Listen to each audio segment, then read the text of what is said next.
stack. Triple threat. Expected value. Now take what you learn, go out there, and get stacked.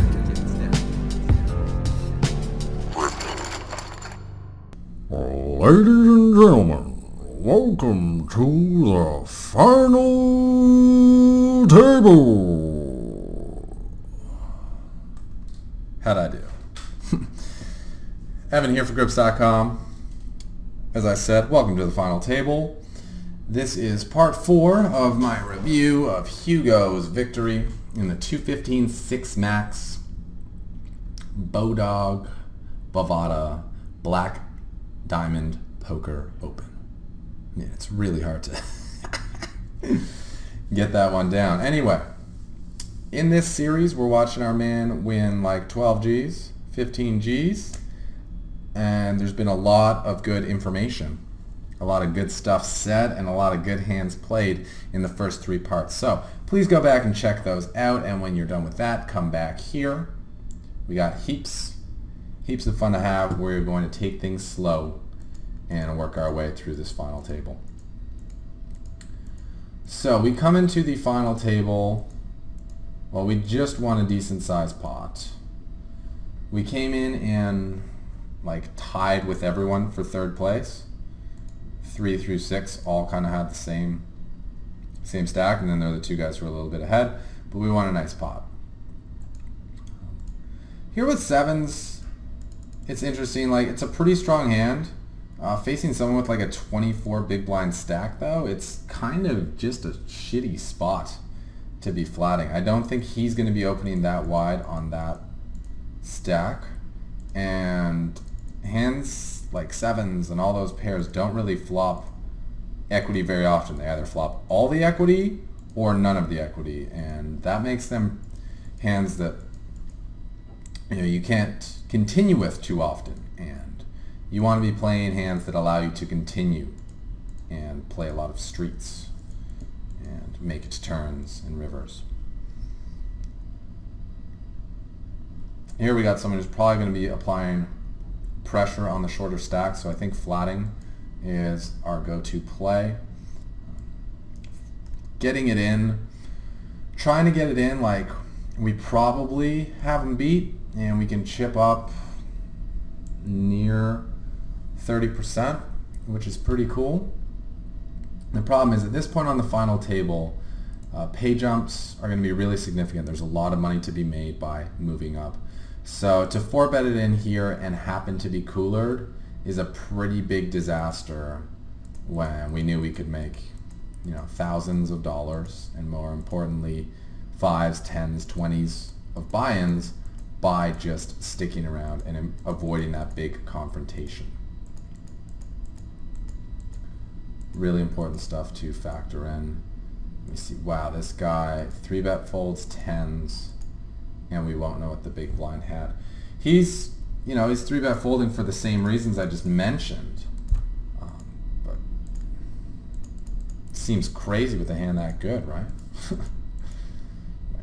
Defend the big blind when we flop mid-pair. Our intention should be to try to take this hand to showdown, so check calling is going to be our play. Turn brings 2 flush draws, which means there are a lot of hands that our opponent can continue semi-bluffing with, and now we got the maximum pressure. Spot where everything missed, and with the ace pairing on the river, it decreases the chances he'll have it. We've also seen that this player likes to apply a lot of pressure, so if Hugo wants to make the call here, I totally understand. And this guy was just 3-barreling off with queen 7. So we recognize that UTG +2 really likes to make use of his stack. He likes to put pressure on the shorter stacks.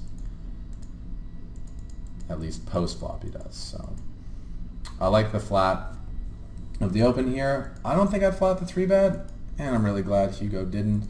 Against the opener, we're actually doing fine against his range with ace-jack, and we can extract some good value if we hit top pair. But once we get squeezed behind, we're facing a slightly stronger range, and one where we may be going into one of those reverse implied odds situations. I think when we defend and hit this board, peeling once makes sense because we probably have the best hand, but looking at stack sizes, the big blind is someone who is probably going to be applying a lot of pressure to our second place stack, and that's a great board for multi-barreling as well. So if it's a board where we expect to get barreled on and we don't really want to call down a bunch of barrels, then getting out early makes some sense. This is the kind of thing I alluded to in like my videos like 4 or 5 years ago. If you aren't going to be able to take the heat, just like get out of the kitchen ASAP. Why spend any time in there whatsoever? Mathematics would disagree. You got to be continuing with certain strengths hands, and there are certain hands that are just too strong to be folded that early based on odds, but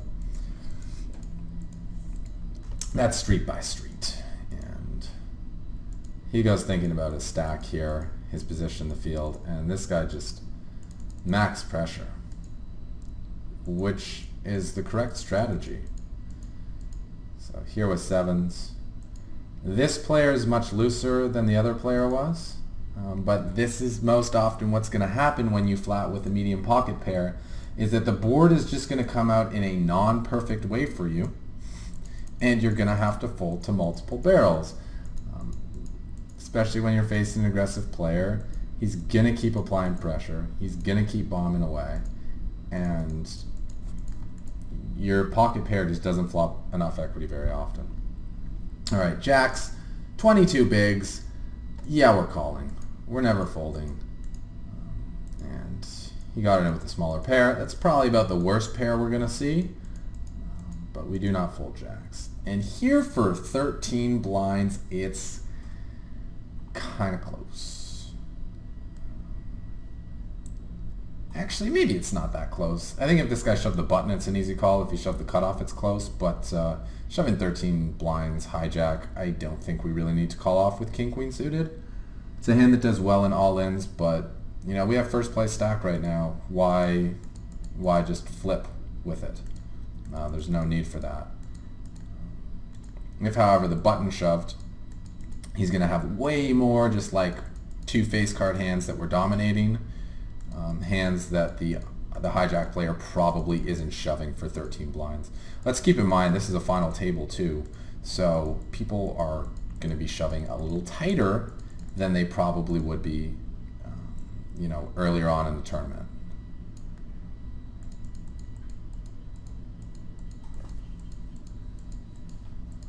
Okay, I'm going to take ace high.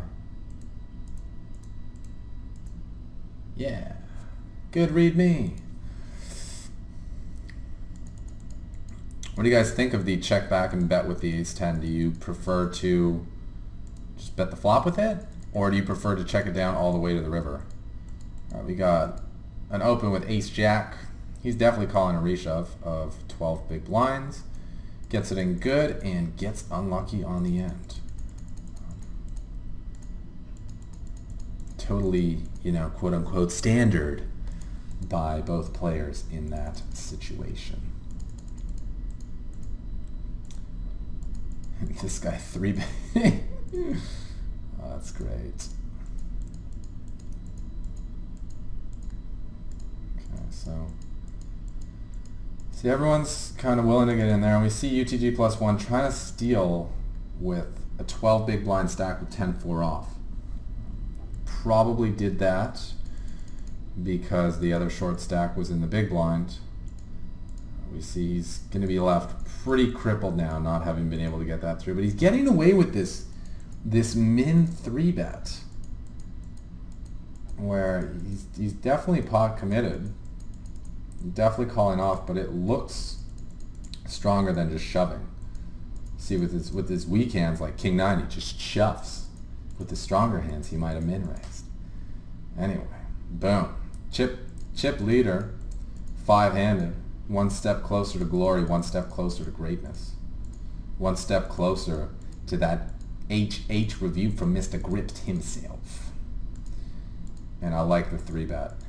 At this point, Hugo can really start applying more pressure to the other opponents. That guy, I just saw the pair. I didn't even see the river set. All right. Yeah, this is the time to start applying pressure. Pay jumps are significant, and we aren't in that guaranteed top 3 zone yet. So, you know, some players will wait till they get to the top 3 to really open up their game because they're like, okay, I'm guaranteed enough money. I'm content with this. So before then, they play kind of coy, kind of cautious. But at this point, we're 3-handed. There are still pay jumps to be had. And we're definitely going to induce that bluff. Show it down. He was smart enough to not bluff on that king river. I'm interested if that river had not been a king. If it had just been some kind of brick. If our player on the right, we'll call him Bluffing Guy. If Bluffing Guy would have bluffed at the river there with his missed float. So we're going to want to be playing a good amount of our buttons, and Bluffing Guy check raises on one of those boards I was talking about in part 1 or part 2. Low but connected boards are ones that the more aggro players tend to like to check raise on.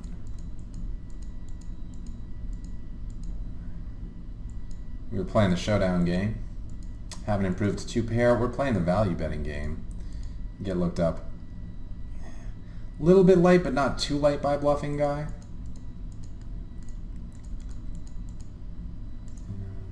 And yeah.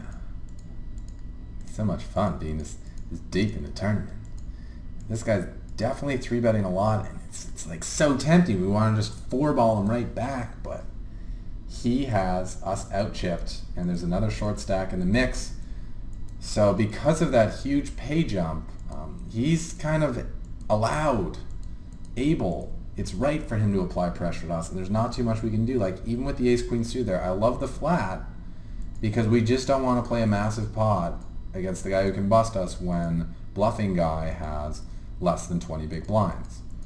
We want to just play, you know, take some equity, play our hands, try to get the most out of them, but in the interest of our stack not experiencing a ton of variance. We want to minimize the amount of variance that our stack takes at the expense of probably giving up a little bit of expectation on individual hands.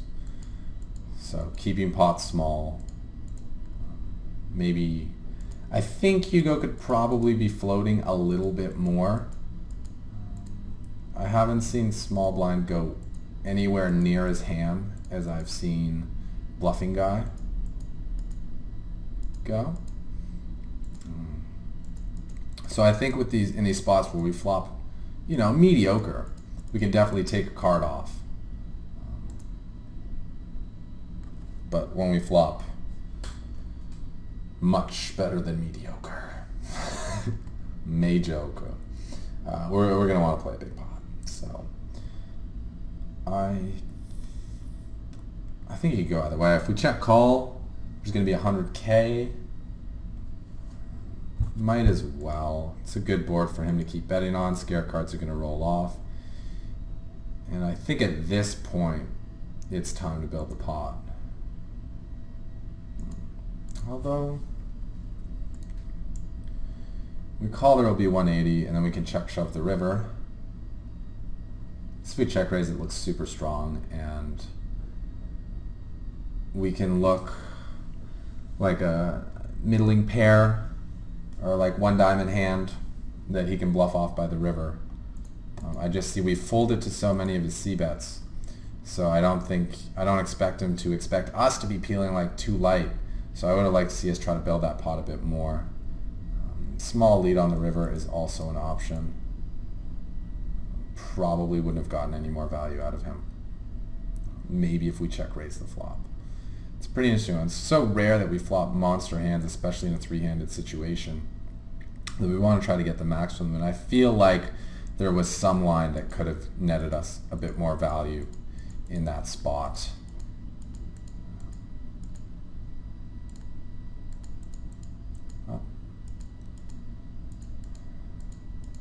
on to the next one. And a great board for us. And even better turn. Hugo goes into the old I don't have it mode. Please don't bluff me. Please don't bluff me. Just kidding, I got it. And I love it. It's great. The guy played right into your hands. He did exactly what you wanted him to do because you gave him the opportunity. We were bluff catching. We caught his bluff. Don't you love it when a plan just comes together? And suddenly we have a pretty good lead on the other two players, and it's Hugo's turn to start applying some pressure. And you see right away he takes the 3-bet in a spot where before he definitely would have flatted, and because he was the shorter stack. But now that we have the big stack, now that we have the leverage, we're the ones who are going to be 3-betting the Jack-3 suited, and people have to fold their Ace-7s instead of being able to 4-bet them. There's just so much to be lost by not making it to heads up at this point that these guys just aren't going to want to take chances. Moving up is worth so much in terms of buy-ins, in terms of real dollars. That yeah, people are going to be very risk averse at this point. This guy shoves 20, like a lot of blinds, like 22 blinds with Ace-5. We're supposed to be opening every button, so it's probably all right to do this with Ace-5. I mean, I gotta do my numbers to know. So, you know, in a couple months from now, I'll have more concrete answers on spots like this. But I think if we're opening 100%, which we probably are given the stack sizes, it's fine for him to go with it when he picks up an ace. Unlucky for him. And somehow the ace didn't come. What the hell? Heads up. Fantastic. So, after doing a really good job of just kind of choosing his spots to work his way to the final table, playing a lower variance style against the bigger stacks to ensure that he was able to get his pay jumps and didn't give up his expectation in the tournament, Hugo's now made to heads up with a very big chip lead, about 6-1. Our opponent has 15 bigs. So before we get into this heads up match, I just want to say that this has been a really good example, a really good demonstration of how to adjust your play based on the stack size you have relative to the other stack sizes and what position you are in the field. Because these factors are extremely important when making your decisions in tournaments, whether you want to play a high variance big pot style that's going to see your stacks swinging like a yo-yo, or if you want to play a lower variance small ball style of play. There are times and places for both, and it usually comes down to your position relative to the field. So, good board for us to just fire the C-bet. And we're getting a couple of walks, which is nice. We see our opponent doesn't have much, which is always great for heads-up play. And just making those profitable shoves. Here we go with a small 3-bet. The only thing I don't like about this is if he shoves, we're going to be getting 2-1. So although we have like 5-2, we're kind of priced in. And he's given us a couple of walks so far. So I don't really think that he's going to be just coming in with trash here. Once we flop a pair, we kind of have to go with this. And successful. I think that was a pretty high risk play. I don't know if the 5-2-0 was really the ideal candidate for it, but Hugo, feel free to let us know your thoughts on that spot. I guess you were just trying to keep him down, but if he shoves pre, like, you have to call, right? And you probably feel kind of dumb having 5-2 there. Another nice flop for us, and another nice hand for us.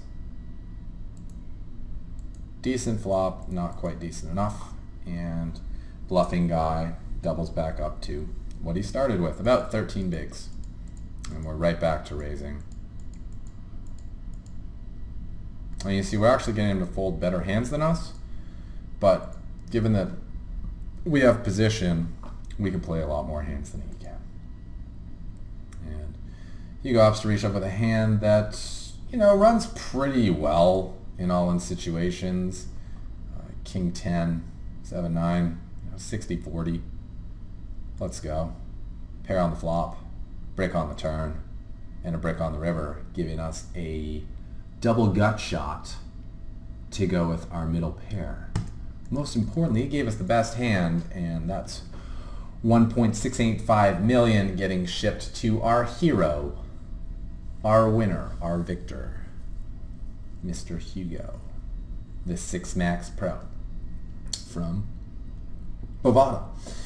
And the cool thing about this is, Hugo, you got some nice feedback on your play. You gave me some great insight from watching it. I really enjoyed it. I'm sure the viewers did too.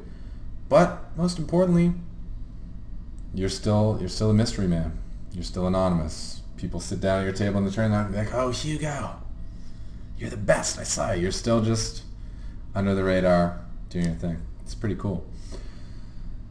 So big thanks to Hugo for sharing this hand history. He actually had to purchase a hand history converter to make his Bovada hand history look like it was a PokerStars one. That's the only way we were able to put it in this replayer. I didn't know the product existed, but I appreciate you making the effort to get that so that we could do this review. It was a lot of fun, really interesting, really enjoyable. So a couple of announcements before I wrap up. First one is, if you liked what you saw and you want to give Bodog or Bovada a try, there's a link below the video. Bovada is for the Americans, Bodog is for the Canadians, and Bodog 888 is for the rest of the world. I don't think Europeans can play, but y'all can try. I don't know which countries are restricted, but I put the links for all three so you can try to find if any of them work for you. Good tournaments, good cash games. No HUDs though, so if you're like a mass grinder, you like your stats, don't bother, don't waste your time. It's going to be too hard of a transition. But if you're someone who plays 1, 2, 3, 4 tables, really likes to get in the zone, focus, pay attention, and really just get fully into the experience, I think you're going to find that this site and these tournaments are much more profitable than other ones you may be playing at this point. And they have buy-ins ranging from like $4 up to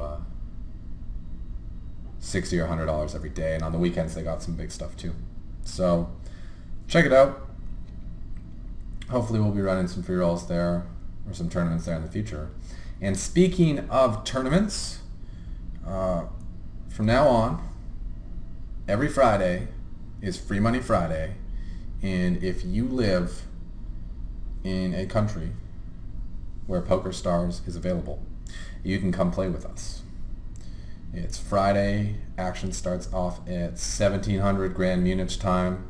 $1 open event, $5 high roller, $20 super high roller, and the home game club info is posted below the video.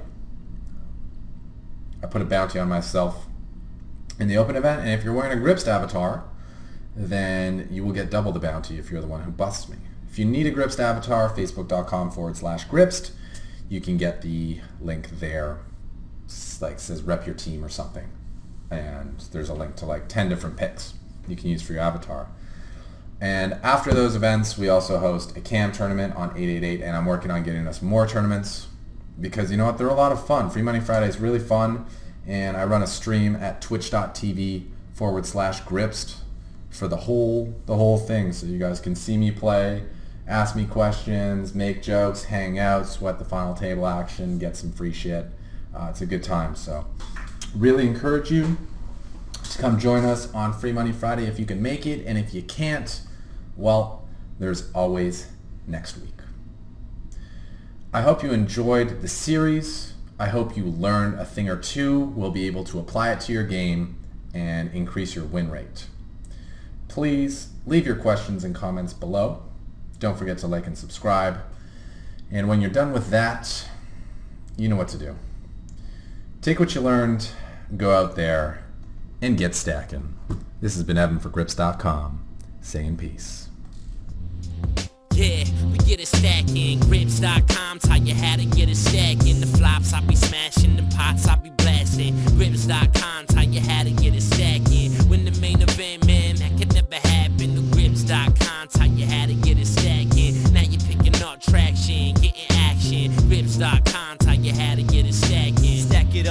cash it in, damn I win again. Many friends come to play, cause I'm on the internet. Better yet, I flop the turn and take a chance upon the river. I'll bluff you with the 7-2 offsuit, whatever's clever. Call you all in while your chip stacks falling. Better believe the dealer, cause the game just started. Don't know the rules, you bet it all and then you risk it. If you wanna learn it, you should go online and hit up Gripsit.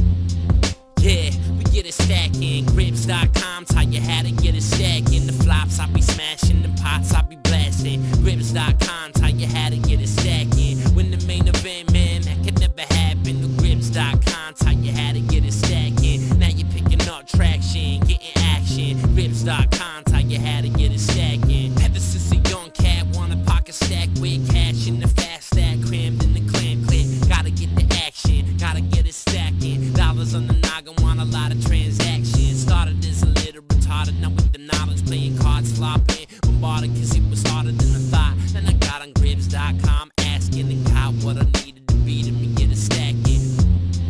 Yeah, we get it stacking. Grips.com, tell you how to get it stacking. The flops I be smashing, the pots I be blasting. Grips.com, tell you how to get it stacking. When the main event, man, that could never happen. The Grips.com, tell you how to get it stacking. Now you're picking up traction, getting action. Grips.com, tell you how to get it stacking.